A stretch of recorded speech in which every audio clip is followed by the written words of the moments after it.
이번 시간은 기후 마을입니다. 누구나 나오셔서 기후 대응과 관련된 이야기를 하실 수 있는데요.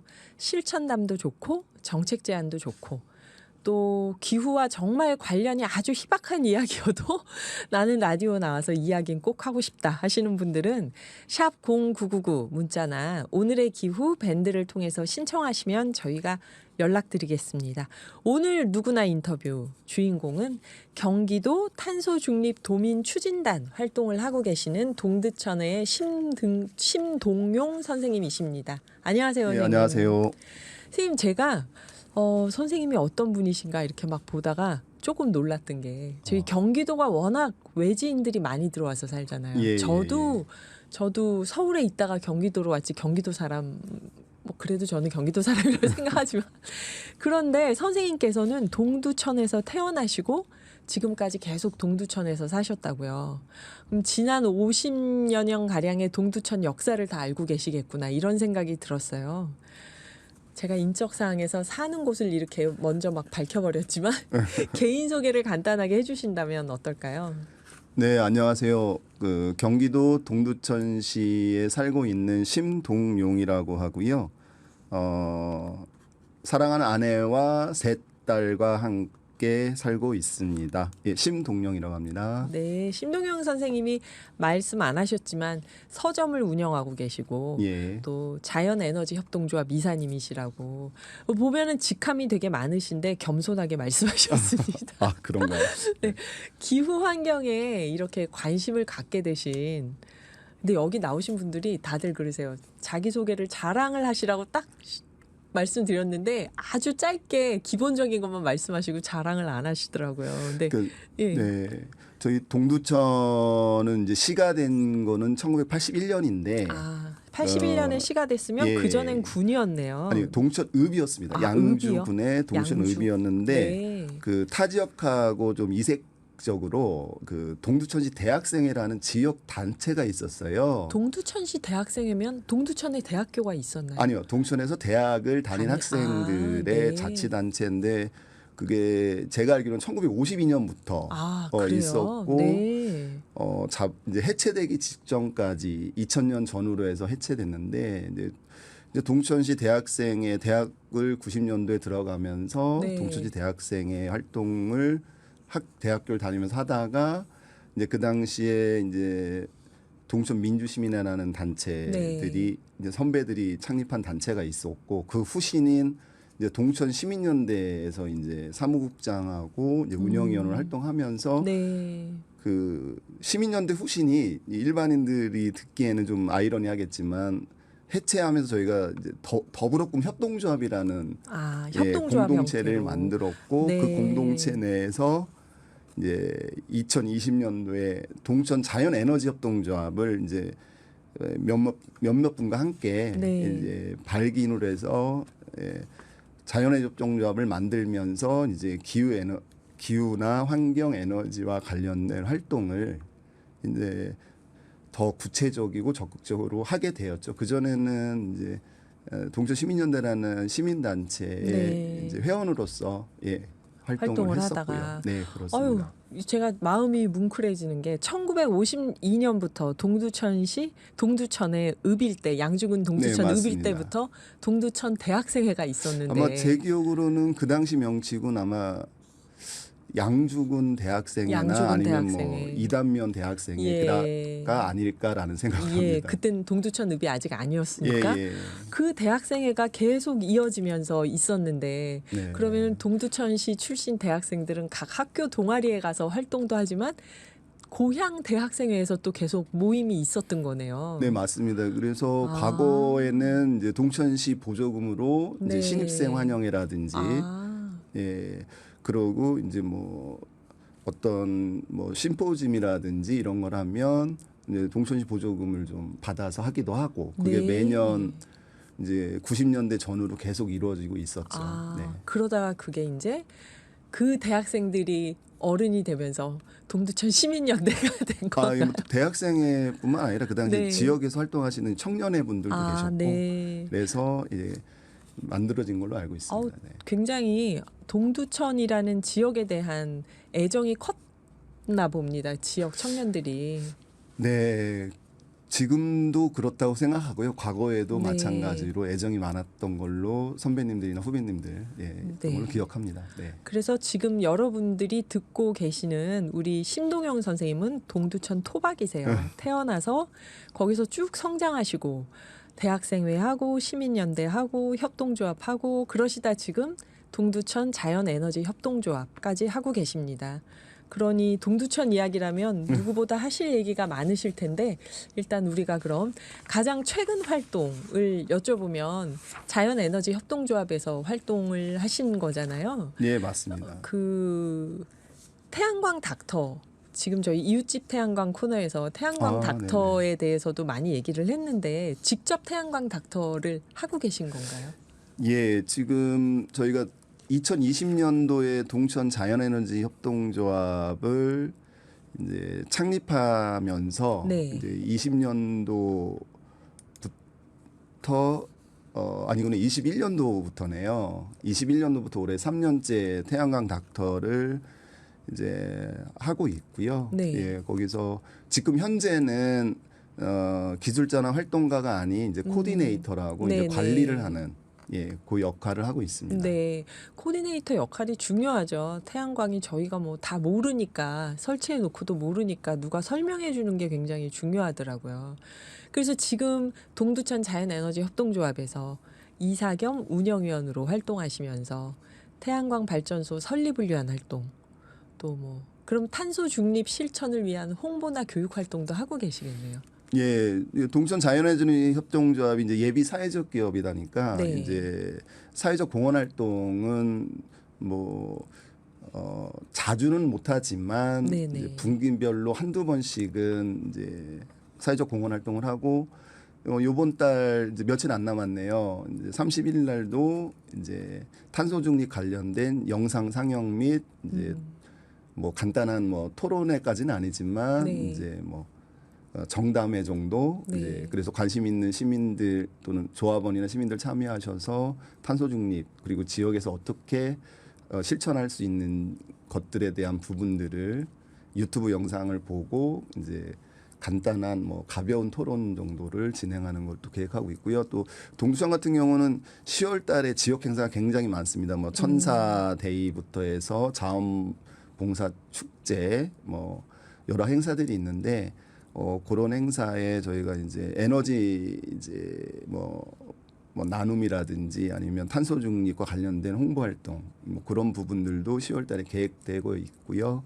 9월 말에는 또 자체 홍보를 이제 또 계획하고 있고 그래서 동천시와 함께 할 수 있는 시민과 함께 할 수 있는 탄소 중립 관련 활동들도 주요 사업으로 이제 계속 진행할 계획이고 지금 진행하고 있습니다. 네.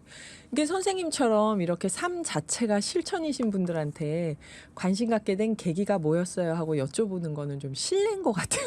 그냥 매 순간이 다 계기가 되시지 않았을까 싶은데 태양광 닥터를 하시면서 좀 재밌었던 일이나 인상적이었던 일이 있을까요? 지금 23년도 현재는 대부분의 경기도 31개 시군에 대부분 지역마다 거의 이제 자연에너지 협동조합 네. 또는 뭐 시민발전 관련된 협동조합들이 있는데 21년도쯤으로 기억해요. 그 당시는 이제 포천에 지금 네. 포천에는 이제 에너지 협동조합이 있습니다. 근데 21년도에는 포천에 에너지 협동조합이 없어서 이제 포천 지역을 저희 동두천이 바로 인접 지역이다 보니 태양광 닥터 사업을 이제 저희가 하게 됐는데 네.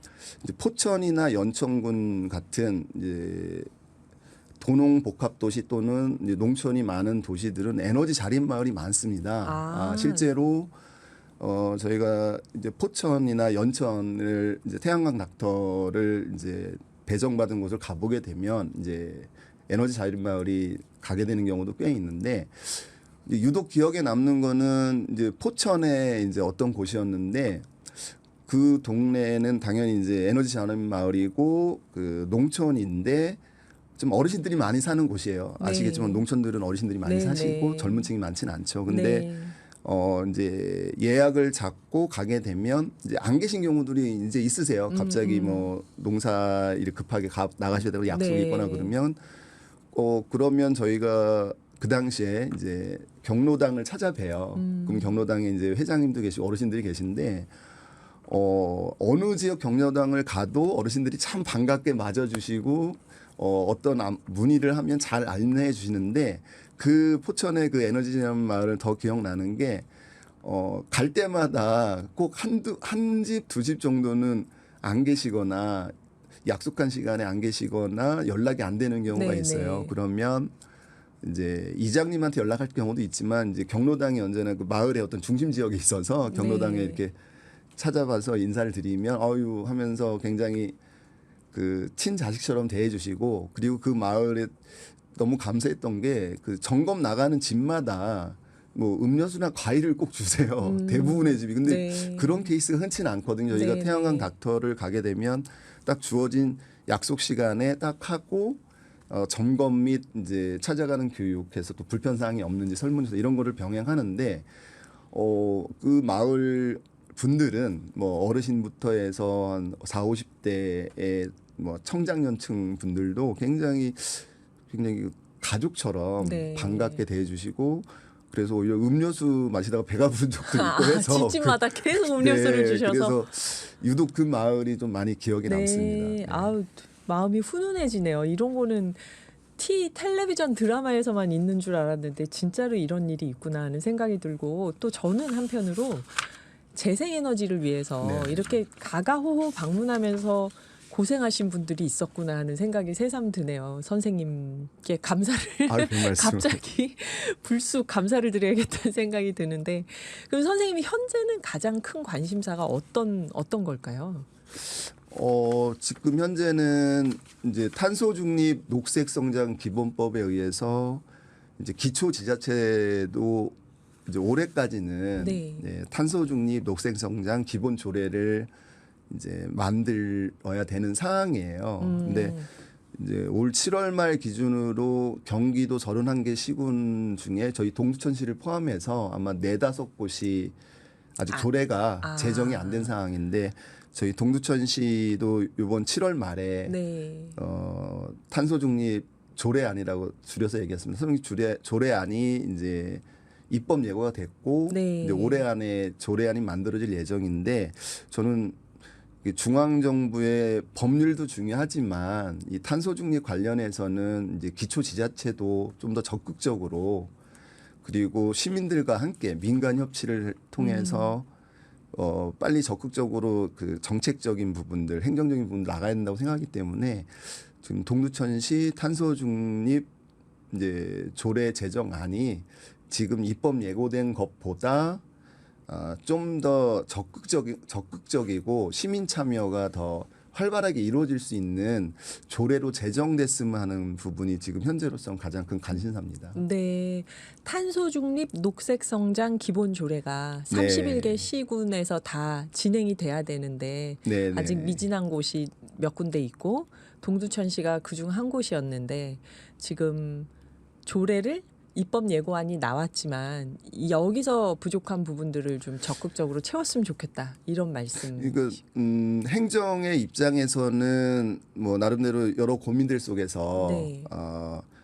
이제 중앙 정부에서 보내준 이제 참고 조례안이라고 표현하더라고요. 네. 참고 조례안의 내용 중에 이제 취사 선택하고 지역 현실에 맞춰서 만드는 만들 수 건데. 있는데 예. 안타까운 부분은 이제 탄소 중립 기본법에도 이제 나와 있지만 참 법률에 미래 세대를 위해서 우리가 책임을 져야 한다라는 조항을 네. 그 조문을 직시하는 법률은 흔치는 않거든요. 네, 근데 네. 탄소 중립 기본법엔 현재 세대가 짊어져야 될 책임이다. 미래 세대를 위한 책임이고 어떤 이 탄소 중립 이행 과정에서 불평등이 안 되게끔 뭐 정의로운 전환도 해야 된다라면서 굉장히 그 미래 세대에 대한 그리고 현재 세대에 대한 책임까지 이렇게 지고 있는데 그러려면 기초 지자체까지 그 책임을 적극적으로 좀 수행하고 진행할 수 있게끔 하는 법과 제도적인 조례가 만들어야 되는데 안타깝게도 이제 탄소 중립 이제 위원회라든지 네. 뭐 이런 부분이 이제 강행 규정이 아니라 임의 규정으로 할 수 있다. 안 해도 되잖아요. 그러면. 그렇죠. 그런 거죠. 예, 그래서 그런 부분이 안타깝고 또 네. 하나는 이제 민간 협치로 진행돼야 될 부분인데 네. 이제 그래서 타 지역은 대부분 공동위원장 체제로 해요. 네. 근데 입법 예고안은 이제 단독위원장 체제로 한 부분도 법률의 취지와 그리고 어느 것보다 중요한 민간 협치라는 부분을 염두에 뒀을 땐 좀 많이 아쉽다. 그래서 네. 개선돼야 된다라는 생각을 하고 있습니다. 네, 그렇죠. 위원회도 만들도록 하고, 그러니까 민관 협치가 돼야 되는데 네. 그 시민들이 참여할 수 있는 여지를 좀 많이 적극적으로 보장하지 않은 기본 조례안이 지금 입법 예고된 게 아니냐 그 말씀이신 거죠. 네. 네. 뭐 꼭 집어서 얘기한다면 그렇게 표현할 수 있습니다. 예, 그렇지만 이것만이 아니라 전반적으로 미래 세대를 위한 현재 세대의 책임 이런 것들이 좀 더 명확하게 명시됐으면 좋겠다는 아쉬움을 말씀하셨는데요. 듣고 계신 청취자분들도 그러면 우리 동네 내가 살고 있는 시군에서 탄소중립 녹색성장 기본조례는 만들어졌는지 어떻게 만들어졌는지 한번 홈페이지 들어가서 찾아보시면 또 이것도 도움이 되겠네요. 아직도 미적거리고 있는 지역은 어딘지 한번 찾아보시면 선생님 뭐 활동을 정말 이렇게 길게 한 지역에서 오래 하셔서 저희가 듣고 싶은 얘기가 많아서 좀 더 얘기를 이어가 보려고 하는데요. 그 동두천하면 사연이 많은 지역이잖아요. 사실 처음에 좀 실례가 아닐까 싶어서 자세히 얘기를 하지 않았지만 선생님 생각하실 때 그 동두천에서 그동안 쭉 활동하시면서 가장 기억에 남는 건 또 이어서 나중에 얘기를 해보도록 하고 우선은 그 전에 동두천 하면 우리가 뭐 미군 부대도 있었고 여러 가지 어려운 일도 많았고 그런 과정들이 쭉 떠오르는데 그런 지역에 대한 특색이 선생님으로 하여금 더 다른 지역으로 가지 않고 고향에서 계속 시민운동을 하게 했던 건 아닐까 하는 생각이 들었거든요. 그 부분은 어떠신가요? 예, 제가 그 동두천 지역에 이제 유명한 곳이 있어요. 소요산이라고 이제 네, 대부분 소요산. 다 아실 겁니다. 네, 네. 네. 이제 소요산 가기 직전에 여기 네. 남쪽이니까요. 소요산 가기 직전에 고개가 하나 있어. 창말 고개라고 있습니다. 창말 예, 고개요. 창말. 이제 예. 제가 태어난 곳이 이제 창말에서도 안창말인데 고개 안쪽은 안창말, 고개 너머는 바깥창말. 그러니까 소요산과 가까운 곳이 바깥창말, 소요산에서 고개 넘어서 저희 안쪽이 안쪽이 안창말. 안창말인데 제가 고향이 이제 창말이다 보니 네. 이제 안창말, 바깥창말 이제 친구들도 이제 많이 있었고 어렸을 때 이제 창말에서 이제 놀았던 친구들하고 선후배들하고 네, 네. 같이 지냈던 그런 기억들이 많이 나고요. 그리고 지금 창말에는 이제 과거에 캠프 그 캐슬이라는 공병대가 예. 네, 캠프 캐슬. 들어가 본 곳. 주둔하고 예. 주둔하고 있었어요. 네. 그래서 그 캠프 캐슬이 반환되면서 지금 현재는 이제 동양대학교가 2016년인가 17년에 반환된 미군 기지 중에 유일하게 지금 대학교가 들어선 곳이 이제 동양대학교가 네. 이제 제가 태어났던 창말에 지금 동양대학교가 있고 그래서 어떤 그 동두천의 미군 기지로 인해서 개발이라든지 발전 네. 또는 시민의 삶에서 어떤 그 제한적인 부분들이 사실 있었던 것도 사실인데 네. 이제는 그 미군 기지 물론 가장 큰 미군 기지인 캠프 케이시하고 캠프 호비라는 곳은 아직 반환은 안 됐고 네. 미군들이 아직 주둔을 일부 하고 있습니다만 그 곳이 빨리 이제 향후에는 반환돼서 과거 70년 동안 좀 제약된 또는 시민이 접근하기 어려운 국민이 접근하기 어려운 땅이었던 캠프 캐시나 캠프 호비까지 반환돼서 뭔가 국민과 시민들을 필요로 하는 곳으로 좀 더 좀 변화되고 발전됐으면 하는 바람을 갖고 있습니다. 예. 저희가 여러분 들어보시니까 어떠세요? 아직 심동영 선생님한테 드릴 얘기가 많을 것 같죠. 그래서 저희가 누구나 인터뷰에서 특별하게 심동영 선생님은 조금 더 이어서 말씀을 들어보자 하고 생각합니다.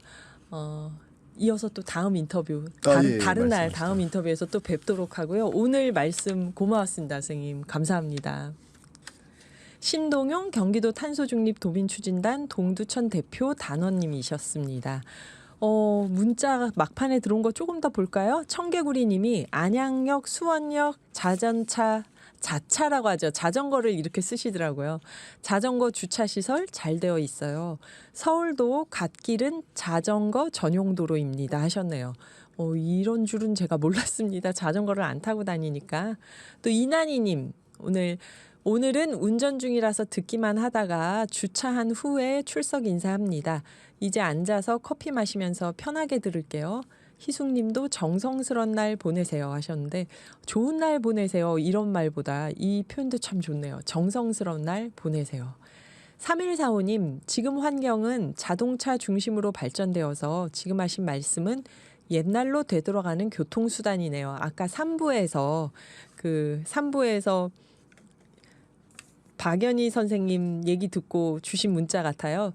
참 좋은 일이지만 자전거 퀵보드는 전용 도로가 있어야 하고 지금 상황은 위험한 환경입니다. 그러셨는데 그렇죠. 그러니까는 박연희 소장님 말씀도 여기서 우리가 갑자기 다 자전거 타고 다니자 이게 아니라 그걸 안전하게 탈 수 있는 도시 이동 체계를 만들어야 한다. 그런 말씀이셨으니까요. 지금 상황은 위험한 곳이 많죠. 정말. 3145님 감사하고요. 9630님 퇴근하면서 듣고 있습니다. 신갈에서 동탄 가는 버스를 탔는데요. 민속촌 가기 전에 사고가 났나 봐요 하셨는데 저희가 인터뷰 시작하면서 이 문자를 너무 늦게 읽었네요. 지금은 많이 정리됐을 것 같은데요. 차가 제자리에 서 있습니다. 신갈에서 동탄 이쪽으로 오는 차들은 참고하시기 바랍니다 하고 9630님이 아까 문자를 주셨습니다. 인터뷰를 이어가느라 이걸 미처 못 읽었네요. 네, 그러면 오늘은 또 어떠셨나요? 방송이 잠시 후 12시부터는 정오 종합뉴스가 방송되고요. 이 프로그램은 방송문화진흥의 콘텐츠 제작 지원을 받아서 제작됐습니다. 마지막으로 조준호님 소파 여행자 들으면서 인사드릴게요. 지금까지 작가 한상진, 연출 노광준, 보이는 라디오 나종광, 이민상, 진행해줘 김희숙이었어요. 감사합니다.